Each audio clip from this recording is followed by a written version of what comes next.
It's Showtime host na si Teddy Corpuz nag-aalala sa kalagayan ng kanyang pamilya matapos looban ng isang magnanakaw na pumasok sa kanyang tahanan.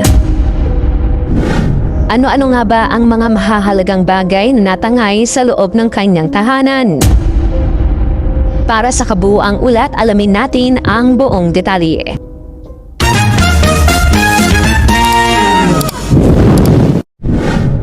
Himalang nakaligtas sa mas malubhang panganib ngunit nawala ng mahahalagang kagumitan ang Rocksteady frontman at noontime show na si Teddy Corpuz matapos pasukin ng isang magnanakaw ang kanyang tahanan sa Quezon City noong madaling araw ng May 3. Ayon sa ulat ng Quezon City Police District or QCPD, isang 24 years old na lalaki ang hinihinalang umakyat sa ikalawang palapag ng bahay at puwersang pumasok upang isagawa ang krimen. Batay sa investigasyon, natangay ng suspect ang ilang mahalagang gamit ng pamilya Corpuz, kabilang isang gaming tablet or iPad, cash, mga alahas at mga charger.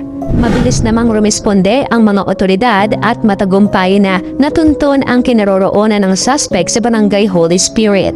Ito ay naging posible sa tulong ng CCTV footage at ang pag-track sa lokasyon ng nawawalang iPad sa pakikipagtulungan ng mga lokal na opisyal.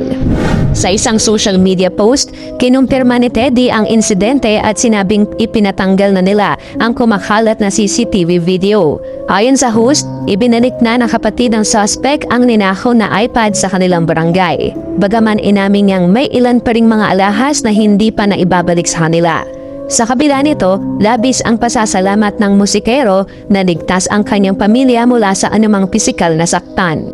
Sa kasalukuyan, nasa kamay na ng batas ang suspect at nakatakdang sampahan ng kasong robbery sa Quezon City Prosecutor's Office.